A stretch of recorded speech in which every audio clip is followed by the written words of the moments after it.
Sí, aparte ayer vinieron no sé qué, un montón de, ¿sabes, Lucas? Un montón de gente de músicos mientras vamos ¿Cuántos entrando. músicos? ¿Cuántos Miren, músicos entraron? ¿Qué sé yo? Que entraron como 7, 9 personas acá. Trajiste una orquesta. ¿Qué sé yo? Yo no sabía ya ni dónde, no sabía dónde meterlo. Dije, bueno, llegó el momento de buscar algo más de grande. buscar algo más cómodo, ¿Qué? ¿viste? ¿Cómo andan, amigos y amigas de la hora de Hurlingham? Nos estuvieron escuchando ustedes, qué vergüenza. Uy, mirá, salimos. Nos estuvieron escuchando mientras estábamos hablando acá con el señor Lucas Sens. Miren, ahí lo tienen. Esta es tu cámara. Esa es mi cámara. Esa es tu cámara a la que vos te vas a dirigir y hablar. ¿Cómo están, queridos seguidores de la hora de Hurlingham y de este programa que llamamos, ¿cómo se llama? Filosofía en construcción. Que hay mucho que construir, la verdad que... Hay mucho para trabajar. Mucho para pensar, para trabajar, para hacer, millones de cosas para hacer. Más bien. Así que bueno, acá intentando aportar un granito de arena, una semillita en el pensamiento, humildemente, desde este lugar, ¿no? Por lo menos para... Más bien, aparte digamos, no es que...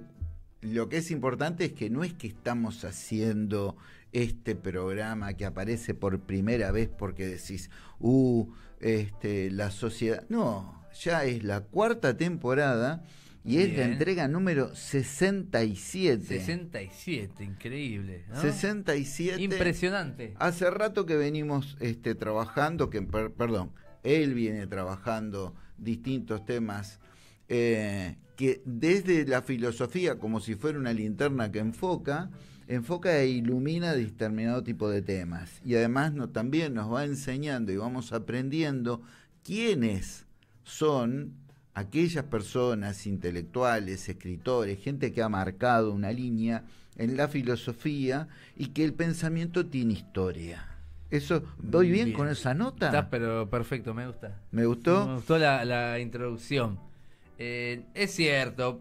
La cámara es toda tuya. La verdad que gracias, Marcelo, porque enaltece este programa que ya lleva esos 67 ediciones. Una bocha, dijo, 4 temporadas. Arrancamos la pandemia. ¿Te acordás? Pasamos la pandemia. Estamos en otras pandemias, de otras cosas, ¿no? De otras cosas. Y acá estamos, ¿no? La verdad que la sociedad... Claro, hace un par de semanitas que no estoy acá en el programa y como que cambiaron muchas cosas del ánimo social, del espíritu de las personas, de cómo está la calle. Increíble, pero claro, pasaron las elecciones en el medio. En el medio, yo lo que agrego a lo que vos decís es que mi opinión particular, él ya la sabe, es que las cosas se construyen. O sea, las cosas es mentira. En una época había gente que hablaba sobre que vos tirabas, lo anticientífico, decía, no, vos tirás 4 trapos sucios y a los 2 o 3 días aparecen ratas, ¿no? Sí. Después los biólogos le dijeron, no, eso no es así, no hay generación espontánea, no es espontáneamente que aparecen las cosas. El pensamiento y la situación anímica de cada uno sabe que se construye. Se construye. Que uno es según la historia que uno tiene, y la sociedad también no es que de repente amanece tal cosa. No, hay cosas que se van construyendo y que generan hechos que pueden generar estabilidad o inestabilidad. A mí eso no me asusta porque es parte de la condición humana, es parte de también la naturaleza. Nosotros estamos construyendo desde hace mucho tiempo con respecto a la atmósfera una serie de cosas que generaron inestabilidad en la atmósfera y generaron el cambio climático. O sea, no es que aparece las cosas de repente. No, nada, a ver, todo tuyo. Nada surge de la nada, ¿no? Como decir, de la nada sale. Claro. Cada cosa tiene toda su historia, tiene su causa, tiene su porqué. Y es importante acordarnos de eso, porque de pronto suceden cosas, cámara. Perdón, estoy mirando para allá, ¿no? La costumbre es que de pronto suceden cosas, pasan hechos, ¿no? Se dan resultados. Y de pronto todas las veces, no, pero esto no tiene explicación, y pero ¿por qué? Pero si esto no es así, si esto no sucede así. Y ahí es donde entra el pensamiento, entra la historia, entra la filosofía, la sociología, la economía, la política, digo, todas las ramas del saber humano que justamente intentan que desarrollamos ese espíritu crítico y entendamos las causas de las cosas. Y también no hay que olvidarse de las matemáticas, porque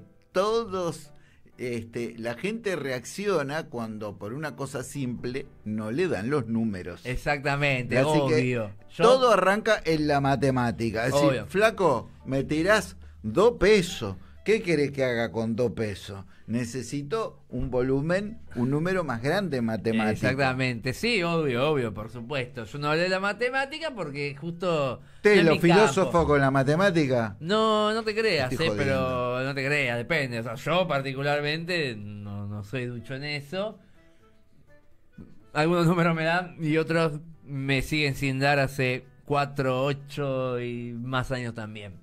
Pero bueno, yo hablaba de las ciencias sociales, de las humanísticas, ¿no? Porque bueno, intentan explicar esto, explicar la acción humana, explicar el por qué suceden ciertas cosas, por qué las sociedades no toman ciertas decisiones, por qué las masas de gente actúan de determinada manera, y no nos tiene que sorprender, al revés, nos tiene que incentivar a buscar respuestas, ¿no?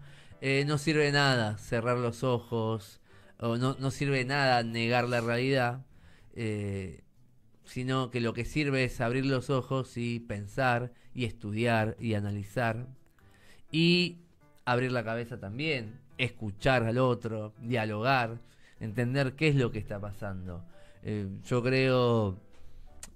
Ya, vengo de una escuela y esto lo hablaba con los chicos recién, que nos escuchaban, y yo decía, ¿qué diferencia que hay, ¿no? Cuando ustedes hablan escuchándose y tranquilos, ¿no? Cuando están todos gritando al mismo tiempo? Y a veces parece que, ¿no? la sociedad funciona así, todos gritamos al mismo tiempo, y cuando gritamos todos al mismo tiempo no nos escuchamos, ni nos entendemos, ni sabemos lo que estamos diciendo, ni lo que dice el otro. Entonces nos tenemos que sentar a escuchar. Bueno, obviamente, eso se construye. Muy bien, Marcelo, lo dijo antes. Se construye. La gente no aprende a escuchar un día para el otro, porque vos creés que te tienen que escuchar. Y además escuchar no significa que van a escuchar lo que vos querés, no. Y agrego a lo que vos decís. Viste que en política, por ejemplo, hablan de que las encuestas le dicen insumo. Es un insumo de la política. Ahora yo digo que en la relación humana el insumo más importante entra dentro de lo que yo llamo la propuesta, que es gigante. Entonces, por ejemplo, él estuvo hablando recién de un escenario interesante que se ha dado en toda adolescencia y ahora más, ¿no? Todavía. O, mal dicho más, igual, ¿no? Yo te voy a decir que igual, porque eso... Lo que quería decir es que en el hecho del el bullicio, el griterío es porque todos conversan de a dos y charlan y se matan de la risa y de repente cuando la cosa se pone seria y hay que hablar, todos naturalmente hay que hacer la propuesta de decir, ¿por qué no nos ordenamos así? Escuchamos que cada cual tenga un tiempo de expresión y que le decís, mira, concretan 2 minutos, ponele, 1 minuto, lo que fuera. Y automáticamente, como se ha dado en todas las generaciones, eso sucede. Eso ha sucedido en mis épocas y demás. Yo estaba también pensando en la palabra experiencia. Es decir, ya sabemos que la experiencia no se puede trasvasar. Uno puede comentarla, pero yo no te puedo pasar la experiencia como si fuera... pasame tu alias que te paso, ¿no? Que te paso un crédito, pasame tu alias de la experiencia y yo te mando mi experiencia. Cada generación es así, tiene que curtirse, como se decía antes, y hacer su propia experiencia. Voy a decir, pero otra vez pasar por lo mismo, otra vez por estas situaciones. Sí, es así. Con cada ser que nace y arranca de cero. Trae quizás en su conocimiento, en cuestiones emocionales, en cuestiones genéticas, de repente en algunos aparece, vos decís, este trae una previa, ¿no? Pero el trato de humano a humano y la cuestión emocional necesitan una construcción. Siempre están necesitando una construcción, al menos para la especie humana. Déjate pensando, Marcelo, te lo voy a decir así. Pero entonces yo necesito que me firme el boletín. No, Mire, no, que estamos, déjate no, pensando. Mi padre me dijo, desde el otro lado, me dijo, escúchame, estamos en agosto y no te puso una nota. No, me dejaste pensando esto de los ciclos de la historia, ¿no? Sí. Vamos a esa sensación que cuántos tenemos de otra vez pasa lo mismo o otra vez va a pasar lo mismo. ¿Sabés cómo se llama la editorial mía de este mes? Que escribo yo en tapa. Ay, no la leí, no me la mandaste. Después te la mandar. Ah, bueno, perdón. El título se llama Otra vez sopa. Otra vez sopa. Otra vez sopa se llama. ¿Otra vez paso? ¿Otra vez sopa? No, sopa. Perdón. Por la situación que implica. Muy generales. Después te lo mando. Dale, que salga. No ya el diario va a salir la semana que viene. Ay, dale, seguro. Esperando. Igual yo vi que está ahí la nota, ahora vamos a hablar un poquito. Está la nota ahí subidita, todo. ¿Viste que prolijito? Primero, antes, pum, todo para arriba. Y vos escribiste, contale a la gente qué escribiste para esta ocasión. Bien, escribí sobre un filósofo, vamos a decirlo así, muy conocido por la gente, muy conocido por la historia. También... ¿Lo tenemos acá en la grilla? ¿No te acordás? Lo tenemos acá en la grilla. ¿Quién es? Y no, porque no creo que no lo tenemos. Que es el señor, para algunos el infame, ¿no? De Nicolás Maquiavelo. Yo lo busco, vos seguís hablando que yo lo busco. Buscalo tranquilo. Creo que lo tenemos. Y si no lo tenemos, lo buscamos, yo estoy hablando, pero en un toque aparece. Que bueno, fue el tema de la nota de este mes, de la hora de Burlingame, que ya está subida a la web y que, bueno, la semana que viene llegará en formato papel. Sí, exactamente. Y la semana que viene en formato papel. Nicolás Maquiavelo, yo creo que es un hombre muy conocido, ¿no? Como mismo la palabra maquiavélica o el término maquiavélico o maquiavelismo incluso, ¿no? Es una persona que tiene como una fama bastante negativa, incluso, ¿no? Porque cuando uno habla de una persona maquiavélica, está hablando de algo negativo.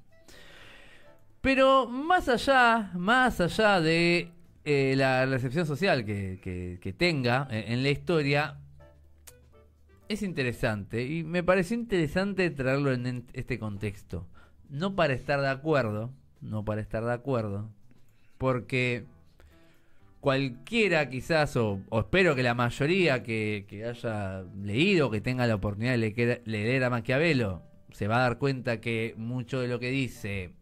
Acá lo tengo, mirá. Perfecto, genera rechazo. La realidad es que dice mucho, no solo del contexto en el que escribió, sino que dice mucho del mundo en el que estamos. Y ustedes saben que en la filosofía... no se maneja como las ciencias o las ciencias más duras, donde esta cuestión del progreso científico hace que, por ahí, bueno, un autor del siglo XV, un científico entre comillas, ¿no? Del siglo XV, bueno, hoy en día nadie lo va a usar para quizás estudiar algo en el siglo XXI. Pero la filosofía es diferente, porque no tiene un progreso tan lineal. Porque las ideas se repiten en el tiempo, porque los pensamientos vuelven a aparecer. Porque también tiene que ver mucho con esto de los ciclos, ¿no? Como en diferentes contextos las ideas vuelven, renacen. Uno puede estar hablando de un filósofo muy antiguo y sin embargo no se está hablando, mientras sigamos siendo seres humanos, no se está hablando de la humanidad. Y bueno, Maquiavelo habla justamente mucho acerca de la humanidad porque es considerado básicamente como uno de los precursores, de los padres incluso, de la modernidad y sobre todo como el primer filósofo político moderno.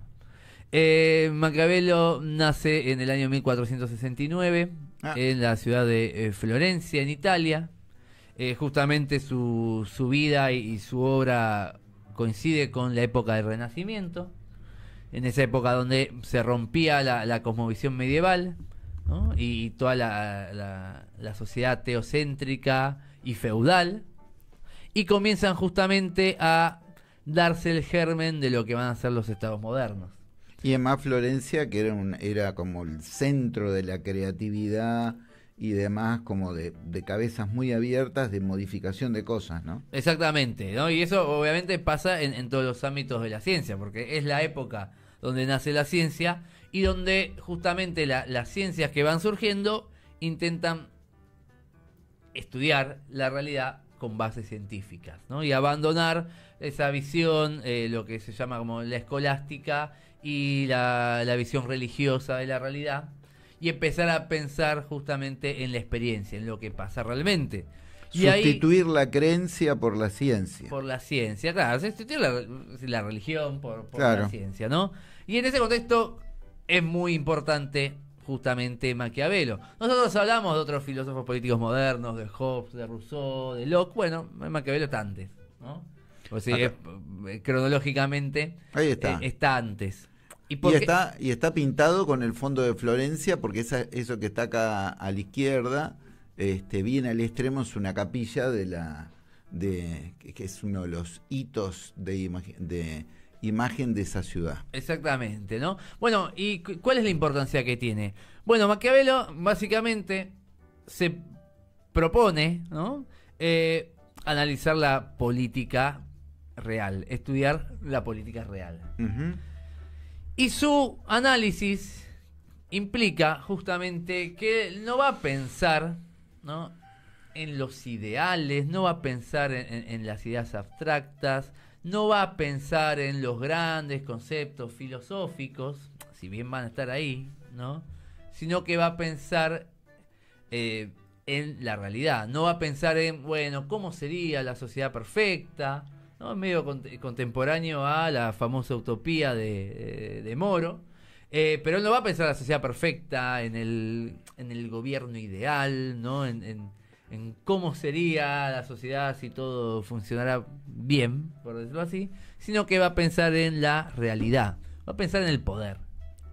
El manejo del poder. El manejo del poder. ¿Cómo lo tenés que manejar? ¿Cómo tenés que manejar? Mira, flaco, te voy a decir, así, te voy a decir, vos tenés el poder, vení a Florencia, claro, que yo te explico, tengo una teoría sobre cuáles son los instrumentos, cómo se manejarían. No voy a pensar, o sea, digamos, no voy a pensar en la justicia, qué es la justicia como arrancaba Platón en la República, no. Voy a pensar en cómo tenés que manejar el poder para poder gobernar una sociedad.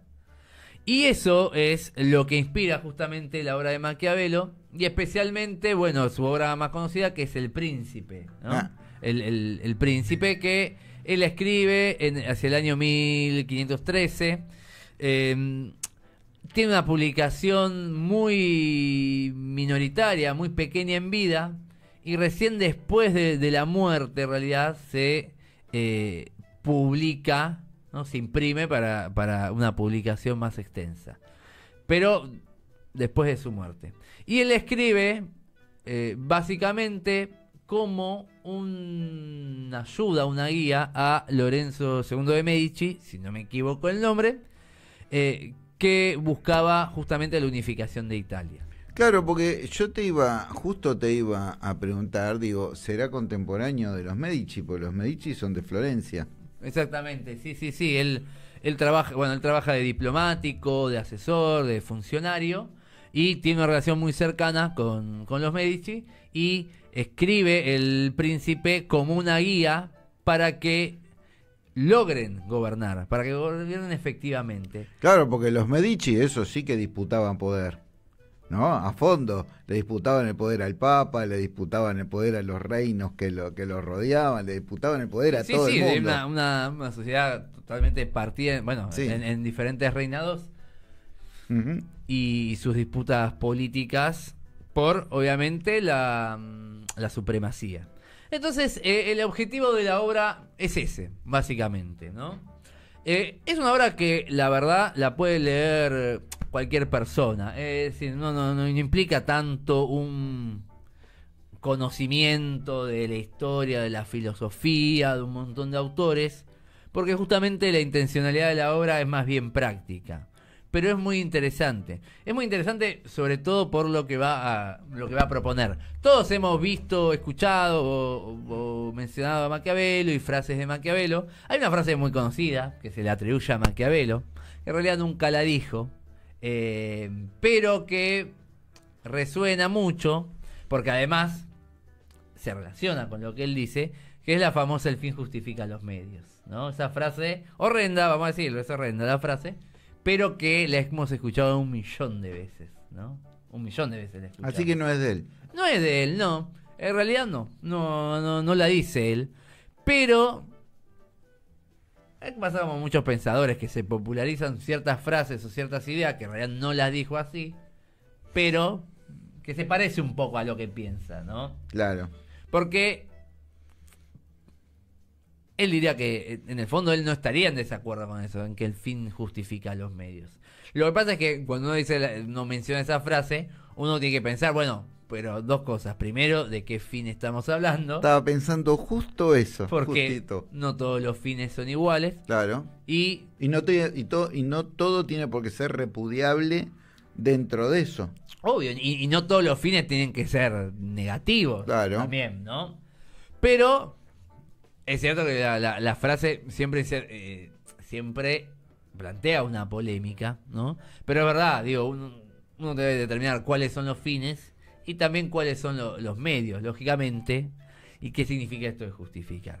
Obviamente, si uno la toma así, no, admito, no suena bien y no está buena la frase, y claro, uno no andaría como principio en su vida llevando esa frase "fin justifica los medios", porque sabemos que muchas veces los fines son desastrosos y o incluso el fin puede ser también bueno, pero si los medios son desastrosos nunca nos acercan a eso, ¿no? Pero digamos, esa frase... Por ahí te querés sacar de encima a alguien en una charla y decirme, yo no quiero cruzarme más con esta persona ni que me dé bola, y vas y le tirás esa. Entonces ahí claro, se aleja, ¿no? y decís, listo. Pero bueno, se le se atribuye fue. esa frase, se le atribuye esa frase.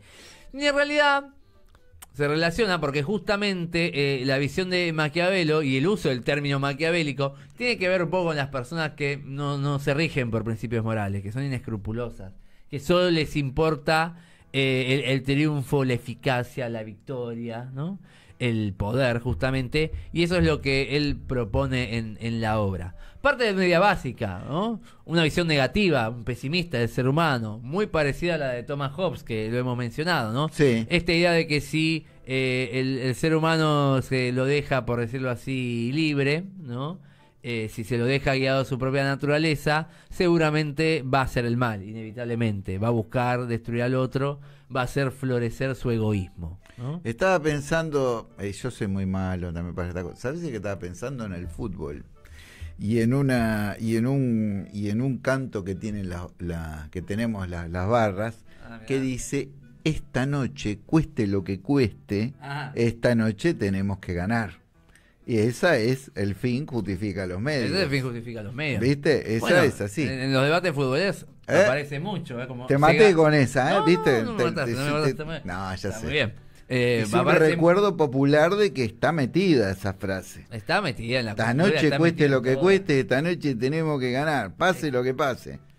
Cuando, de hecho, dentro de los debates futboleros está esto de, bueno, lo importante es ganar a cualquier costo. Claro. No importa cómo juegue, lo importante es ganar. Bueno, vamos a decir... Pero jugamos mal, pero trajiste los 3 puntos para casa, listo.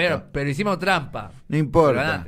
Hicimos un gol trucho. Un gol con la mano. Un gol con la mano. Hiciste un gol con la mano. Bueno, pero se lo hicimos a ellos, que son mal. Claro, que son malos. Claro. Hiciste un gol con la mano. Entonces, bueno. Entonces se justifica. Bueno, eso se justifica. Un ícono de la cultura popular. Te la pudrí. Un ícono de la cultura popular argentina y lo justificamos, ¿no? Digamos, por decirlo así, ¿no? ¿Por qué? Porque el fin era ganar. Bueno. Está metida, es algo propio del ser humano y propio de nuestra cultura.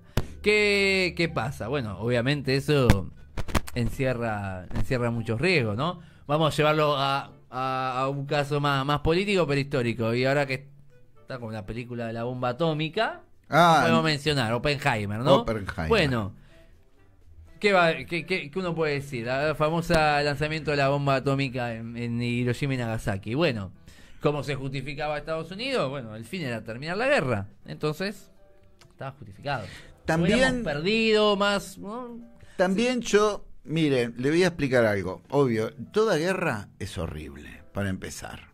La guerra es una carnicería y no hay... En el momento que dos personas, que dos organizaciones sociales optan por ese camino, bueno, ya sabemos lo que pasa, que el que gana va a ser el que escribe la historia. O tiene ventaja. Vos decís, en Hiroshima murieron más o menos, creo que 100.000 personas en un momento y demás. Pero eso no está justificando, ¿no? Pero Japón ha sido muy inteligente y ha vendido buena onda. Ellos durante esa guerra, en ese mismo tiempo, en un día, mataron 250.000 personas en un día en una ciudad en China.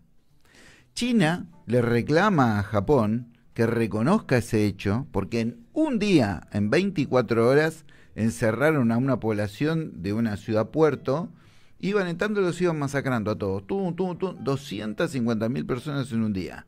China le reclama hasta el día de hoy que pida disculpas. Japón no le pide disculpas. ¿Esto usted lo sabe? No, averigüe cuál es la ciudad. En el mismo momento. Entonces, como diciendo, ahí no hay ni víctimas ni victimarios, es horrible la guerra. Es espantosa. Es horrible. Acá lo que pasó es que una serie de mentes en el mundo, no de dementes, sino de mentes científicas, estaban buscando la fisión nuclear, tanto en caliente como en frío, lo que fuera. Y había gente que lo estaba pensando. Lo que pasa es que el mundo estaba en guerra, entonces tenía científicos en Alemania y científicos del lado de los aliados, por decirlo, que estaban en eso. Y vos te pones a pensar, sí, la bomba atómica es espantosa. Peor hubiera sido que los nazis la hubieran encontrado primero.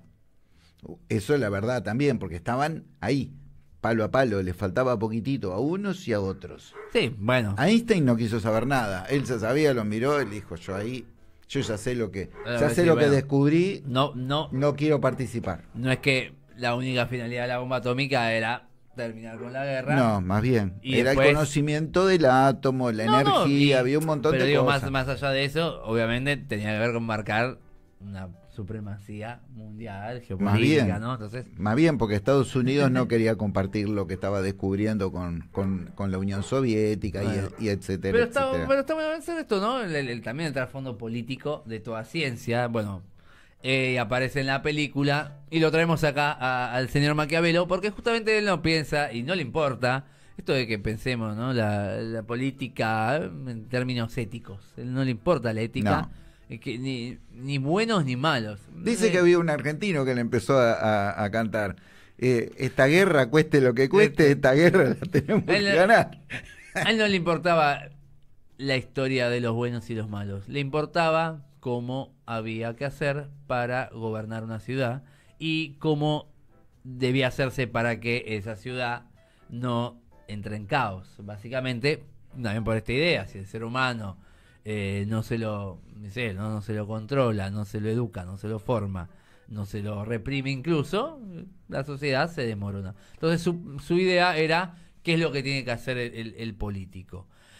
Para él la política justamente no tiene ningún escrúpulo moral. Es decir, el fin, si se quiere acá, que es el sostenimiento del príncipe y del Estado, y él tiene sus momentos donde es más partidario del principado absoluto, una visión más monárquica, a veces una visión más republicana y más institucional, pero siempre la finalidad está puesta en eso, el mantenimiento del orden. Y para mantener el orden, él lo dice claramente, el príncipe tiene que engañar, tiene que mentir, tiene que, vamos a decirlo así, venderse, ¿no? Vender ciertas ideas. Vender humo, diríamos, ¿no? Tiene que saber manipular, tiene que saber, vamos a decirlo en términos nuestros, tiene que saber transar, tiene que saber rosquear, en sus términos tiene que saber conspirar, ¿no? Pero todo eso, dice él, es lo que hace la política. Esto dice Maquiavelo, no me agarren después. Esto lo dice Maquiavelo, no lo digo yo, lo dice Maquiavelo. Esto lo dijo con título rojo de crónica. Lucas dijo. Sí. Lo dice Maquiavelo, pero él tiene muy claro Él lo dice. Este hombre que está acá lo decía, porque está fallecido. Desde su punto de vista es que la necesidad de tener un gobernante y una sociedad bien gobernada implica todo eso, ¿no? Implica, por eso aparece esta frase: el fin justifica los medios. Él habla de la razón de Estado, ¿no? Es decir, cómo podemos crear un Estado fuerte y un Estado legítimo y un Estado que se mantenga frente a las adversidades. Y entonces justamente es clave esta figura del príncipe. También son clave las instituciones, sí, también son clave las instituciones, ¿no? Pero digamos que la cabeza tiene que estar muy bien orientada y muy bien tiene que saber muy bien manejar las situaciones, tiene que saber muy bien controlar aquellas cosas que están bajo su alcance y tiene que saber muy bien enfrentarse a los imprevistos, ¿no? Pues dice que cualquier buen príncipe tiene que tener virtud, la virtud de saber gobernar, no la virtud ética, la virtud de saber gobernar, y al mismo tiempo tiene que tener fortuna, ¿no? Porque a veces la fortuna, el mal momento, la mala racha, te puede complicar todo. Pero tiene que tener la virtud de saber, ¿no?, enfrentar los temporales. Tiene frases polémicas, obviamente, ¿no? Una es una que es muy presente y que aparece mucho, es cuando él sostiene que un buen líder, es mejor para un líder ser temido que ser amado, ¿no? Lindo nene. Un lindo nene. No va a ser tu amigo, no va a ser amigo nuestro, ¿no? Pero ¿por qué me interesa tanto traerlo? Bueno, porque, a ver, él se propone desnudar también, ¿no? La hipocresía de una época, ¿no? Es decir, él intenta mostrar, bueno, la política. No es que es el inventor de estas cosas. Él hace como un resumen y una síntesis también. Mirá, no te voy a decir, él no es el inventor ni de la mentira, ni del engaño, ni de la traición. Porque eso está en toda la historia de la humanidad. Pero sí es el que agarra y dice, bueno, esto es así y va por este lado. Digo, no va por este otro lado. Ustedes están todos los filósofos hablando de la sociedad perfecta y de cómo lograr la justicia. Bueno, dice, pero la política no es eso. Claro. O sea, por eso también desnuda, él quiere desnudar también una hipocresía y una mentira también. Decir, bueno, en realidad lo que sucede es que acá se trata del poder y eso él lo tiene muy claro, más allá de todas las cuestiones que uno le pueda achacar. De hecho, y a ver, obviamente esa visión es muy criticada, también tiene una marca muy fuerte en relación al relativismo moral, ¿no? Es decir, lo bueno es aquello que permite conservar el poder y sostener el Estado, y lo malo es aquello que lo corrompe y lo destruye, ¿no? Pero no importa si no está hablando de ética. Otra vez, él siempre está llevando esto a la cuestión puramente utilitaria. Para nosotros y para seguramente toda la gente, o quiero suponer que toda la gente que está escuchando, creemos o sostenemos que la política, el gobierno, la sociedad no tiene que manejarse solo por términos de poder. El problema que yo quiero plantear en la nota, o al menos que no lo descubramos, bueno, es parte del engaño, es que en efecto la sociedad se está manejando así. Y el problema de Maquiavelo no es lo que piensa, sino en realidad en que se lo aplica a veces casi al pie de la letra, ¿no? O sea, seguramente muchos no lo quieran admitir, pero tengan un manual, un libro de Maquiavelo debajo del brazo, y nosotros no lo estamos viendo, ¿no? Claro. Porque es tan fuerte lo que plantea, ¿no? Y es al mismo tiempo tan evidente, te lo voy a decir así, es tan evidente algunas cosas que él está planteando, que está bueno como para salir de la fantasía también. Está bueno como para romper un poco la burbuja. Porque a veces nos dejamos llevar mucho, ¿no? Nos dejamos llevar mucho por lo que nos dicen que es la política, ¿no? Y lo que termina pasando en la práctica. Exactamente. Y entonces, obvio, si vos bajo Maquiavelo debajo del brazo y me decís, no, estoy de acuerdo con todo lo que dice, y sí, yo personalmente te voy a mirar mal. Es decir, vos sos un, ¿no?, maquiavélico. Maquiavelista. Pero si uno lo ve desde un punto de vista crítico, ¿no?, entonces empieza a ser un poco más avispado, ¿no? Empieza a dejar de ver ciertas cosas que nos venden como maravillosas, empieza a buscar el trasfondo, ¿no? Acá, ¿cuál es el poder detrás de esto, ¿no? ¿Cuál es el engaño? ¿Cuál es el artilugio? ¿Cuál es la simulación? Él habla mucho de las apariencias, de cómo el príncipe, como el gobernante, o como aquel que le disputa el gobierno al gobernante, ¿no va a ser? Tiene que saber aparentar, tiene que saber llevarse muy bien con todos, de alguna manera, pero porque tiene que aparentar, tiene que sentarse en la mesa con la gente, con el pueblo común, y después tiene que sentarse en la mesa de los poderosos. Y tiene que quedar bien parado de los dos lados. Aunque después, obviamente, va a gobernar para aquellos que tienen más poder, porque el fin es la acumulación de poder. Entonces... O va a gobernar para sí mismo. O va a gobernar para sí mismo. No me vas a decir que eso no pasa hoy en día. Claro que sí, pero pasa... gobierna para sí mismo? Pero... Pasa hoy en día. Y estamos hablando de un libro del año 1513. O sea, está hablando más de 500 años.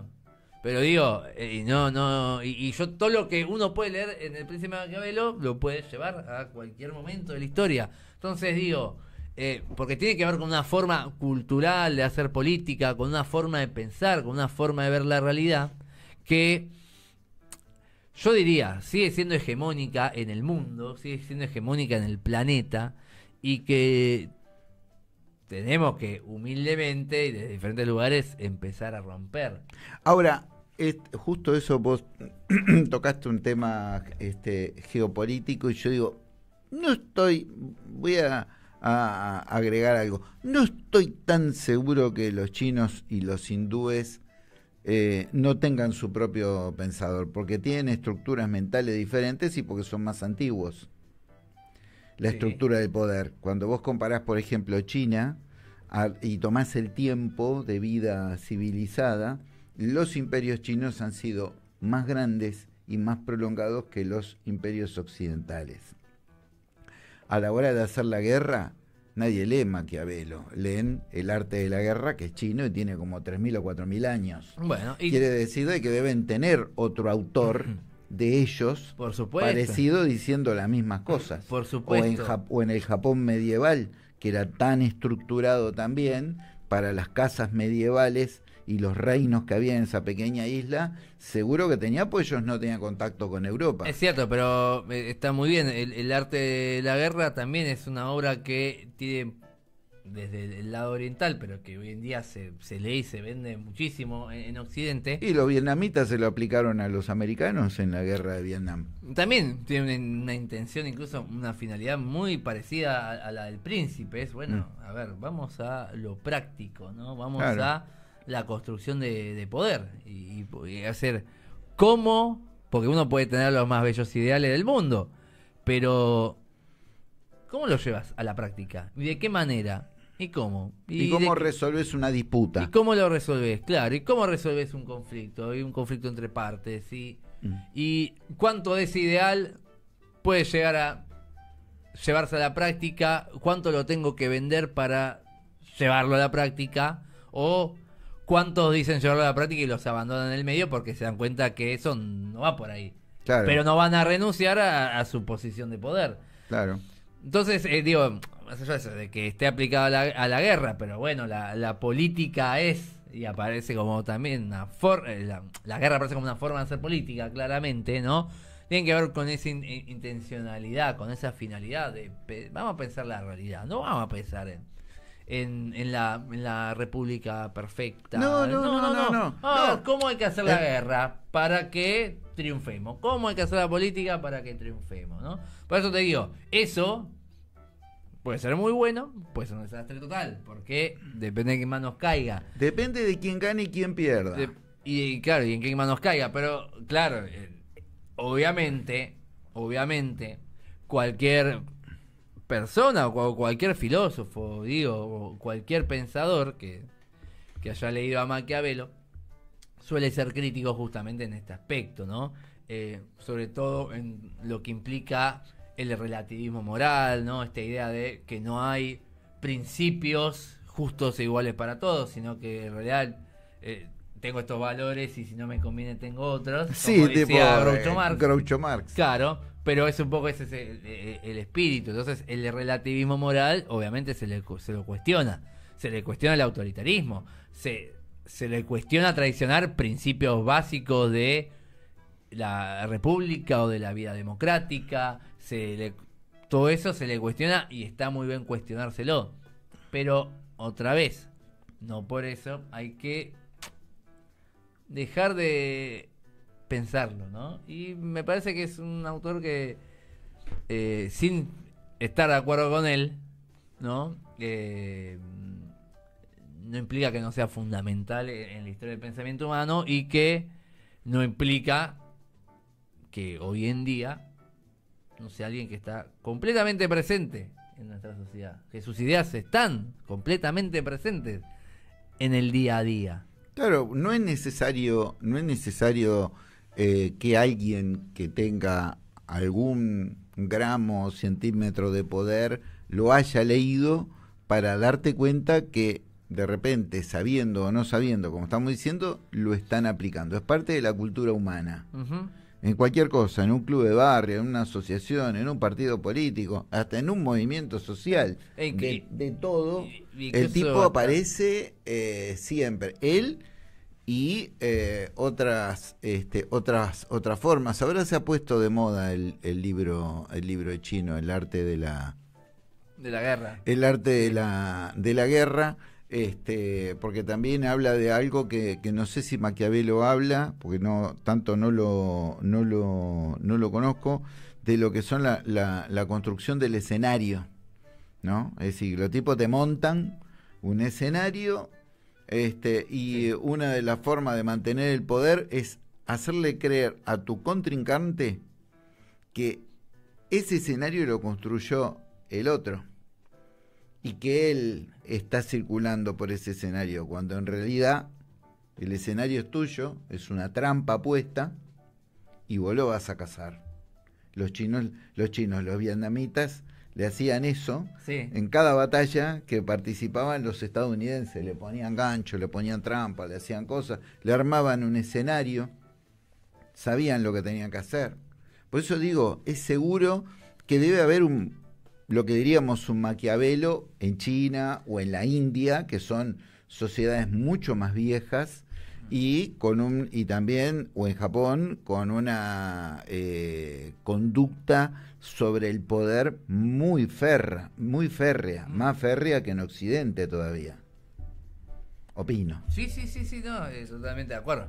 De hecho, tendrías que investigar, tenés tema para investigar. A ver. No, de hecho, fíjate que en el contexto en el que aparece justamente es en una guerra entre reinados, ¿no? Claro. Toda la filosofía política que comienza en la modernidad se enfrenta a guerras de reinados, a guerras religiosas, ¿no? Entonces, ¿cómo unificamos, cómo generamos un estado fuerte que permita unificar los reinados, porque se están comiendo entre ellos y claro, impiden el crecimiento, ¿no?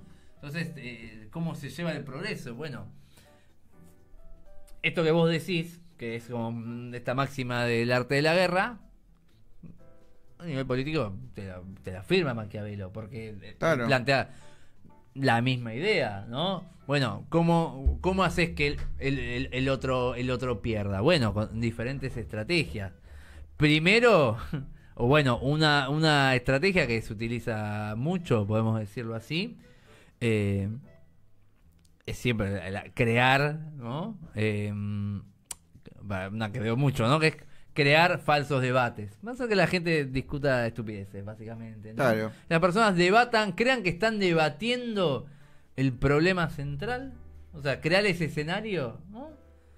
Para que lo más importante pase por abajo, pase por el costado, pero pase. Es como una cortina de humo fabricada, como diciendo, entretenete con eso. Exactamente, es más vieja que la escarapela, mucho más vieja que la escarapela. Y la otra frase muy popular es hacerlo pisar el palito. Claro. Bueno, pero digo, es una estrategia, ¿no?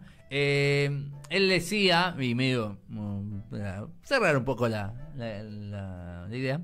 Pues te tenés que ir a dar clase. Me tengo que ir. Pero no importa, para cerrar un poco, es que él decía que el gobernante, él usaba dos metáforas, ¿no? Una era la del zorro y otra era la del león, ¿no? Usaba él esa metáfora. Vieron que ahora está de moda el león, lamentablemente. Está bien. ¿No? Pero yo pienso en León Gieco. Ah. No. Entonces, el que planteaba, ¿no? Que el gobernante tenía que ser, por un lado, un zorro y un león. ¿Por qué? Porque el zorro ve las trampas que le hacen al león, porque es astuto, es inteligente. Pero le falta fuerza.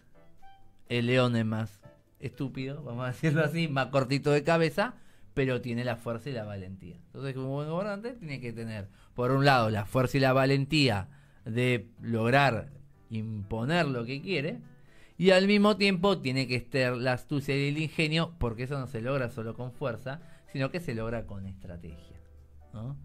Esto no es una apología a la simbología del león, por favor, ¿no? Sino que estoy contando, fíjense también cómo los símbolos tienen su historia cultural. Pero bueno, los símbolos también nos dicen cosas.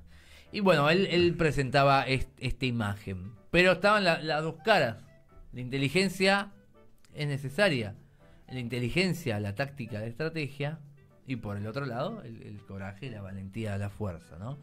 Si no están esas dos en conjunto, se cae todo a pedazos, ¿no? Bueno, entonces él planteaba eso. Como te decía, esa visión es muy pragmática, es todo pragmatismo. Lo que plantea él, o lo que busca plantear, es el famoso término realpolitik, que se usa mucho, ¿no? La política realista. Tuvo muchos seguidores. Tiene un montón de detractores, ¿no? Muchísimos. O sea, obviamente yo me paro de la vereda de los detractores, porque para mí la política separada de la ética desvía completamente su brújula. En ese caso, bueno, Maquiavelo critica a Aristóteles, pero a mí hay una frase de Aristóteles que siempre me parece muy buena, que dice que la política... Mirá quién tengo ahí. Acá está Aristóteles, ¿no? Mirá qué capo que estamos con la producción. Muy bien. La política es la ética, dice él, llevada a la polis, llevada a la ciudad, ¿no? Entonces, una ciudad bien gobernada es una ciudad ética. Bueno, para Maquiavelo no, él le representa el punto de vista opuesto. Una ciudad bien gobernada no tiene nada que ver con la ética, sino con el poder. Bueno, en esos dos modelos, si se quiere, o en esas dos visiones, está la humanidad hace miles de años, y en particular también estamos hoy en día, ¿no? Pero es interesante para pensarlo. Solo eso, yo lo traje a Maquiavelo y me pareció un lindo tema para la nota, porque me parecía que tenemos que tener en cuenta los problemas, los planteos, las ideas que están ahí, ¿no? Y que forman parte de nuestra idiosincrasia. El tema es que aprendamos a identificarla, de dónde vienen y qué consecuencias tienen también, ¿no? Que aprendamos a identificarla, dijo él, y las consecuencias que tienen. Ya tienen material para ir pensando. La ventaja está mal usada la palabra. Hay algo que sucede naturalmente que ni ustedes ni yo podemos evitar, es que lo que ustedes escuchan adentro de la cabeza suena, rebota y busca una solución y razona, ya sea en el nivel consciente como en el nivel inconsciente. O sea, ya lo escucharon. Si lo escucharon, cagaron, dijo uno. Es así.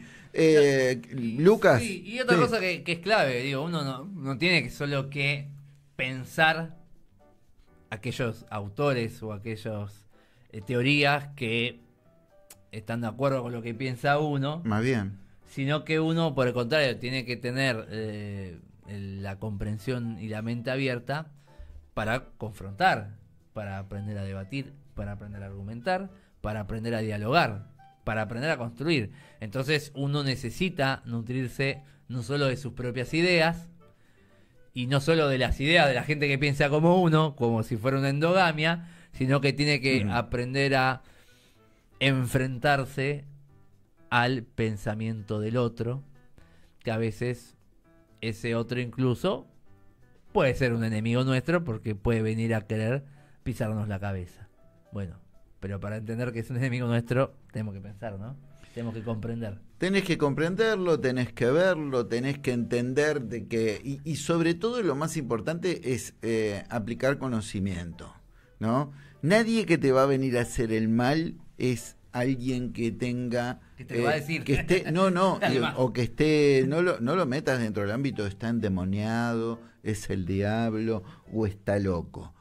Todas las cosas más irracionales tienen mucho de maquinado previo, mucho de premeditado y demás. ¿Y sabés qué característica tiene la locura? El que está loco ni siquiera puede barrer, ni siquiera puede hacer algo mecánico.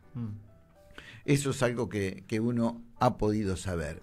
El que te viene. El ser humano tiene una parte de luz y una parte muy oscura. Todos tenemos ese pedazo. La cuestión es el conocimiento interno, el conocimiento externo, conocer todas las ideas, saber qué es lo que se ha pensado, quién ha dicho qué, cuándo y por qué. Y ahí es donde la filosofía y la historia nos dan una gran mano porque nos desasnan, digieren, nos tiran el tema y nos van enseñando como diciendo, mira, no hay nada nuevo bajo el sol. En realidad es más de lo mismo, pero para las generaciones jóvenes, como hablamos en algún momento, es bueno que lo conozcan para que entonces, conociéndolo, recién ahí ellos pueden llegar a pensar que fueron libres para elegir. Porque quien no conoce, no sabe que tiene una opción. Si ustedes dicen, vengo a comprar un mouse, tengo solamente esto, vos no fuiste libre, porque no pudiste elegir. Ahora si te dicen, tengo este y tengo este, entonces vos ya podés discernir y decir, elijo, y en el momento que vos elegiste, ahí fuiste libre. Pero los jóvenes, si no conocen, por más que les abren de libertad, si no conocen, no están siendo libres en lo interno. No es que alguien no los deja, es que han tomado en forma voluntaria una actitud negativa de no conocer, y al no conocer no estás eligiendo. Y si no elegís y no tenés opciones, lamento decirte que tu libertad la saludás y decís, chaucito, nos vemos a la vuelta cuando yo haya decidido tener ganas de conocer más. ¿Le gustó eso, profesor? Me gustó. ¿Qué nota me pone? Ponga acá así en pública, dígalo. Un 10. No, acabo de decir un 5, no. Un 7, no, un 10 te pongo. En la raya, ¿cuál es el número límite que vos decís? Con eso zafaste raspando, ¿que un 6? No, en realidad para probar es un 7. Pero bien, aumentamos. 7 para probar. Sí, está bien, tiene que esforzarse. Yo pensé que era un 6, que como decían. No sabía. ¿Hace bastante ya? Estoy viejo. Sí. Mira, en una época. Era con poco, ¿viste? Nos tiraban así. ¿Qué le va a hacer? Gente, pasen un lindo fin de semana. Mañana no llueve, dicen, parece. Miren, el sol está ahí. Se ve muy lindo. Domingo no sé, tengo que ver el pronóstico, pero después de todo, ¿a quién le importa? ¿No? ¿A quién le importa qué? ¿A quién le importa lo que yo haga? ¿A quién le importa lo que yo diga? ¿A quién le importa lo que yo doy? Así soy yo, así seguiré, nunca cambiaré. Muy pero vamos encima con una letra. Nos vamos cantando, mirá. Gente, pásenlo lindo, pásenlo bomba, pásenlo bien. Nos vemos porque la vida continúa. Esto no es así, es tu vida todos los días. Te levantás, tenés que hacer cosas con la familia, tenés que laburar, tenés que mantener, tenés que ayudar. Pero en el medio, piense. Sí. Por favor. El que no piensa, pierde. Chao, muchas gracias. Nos vemos, gente. Hasta luego.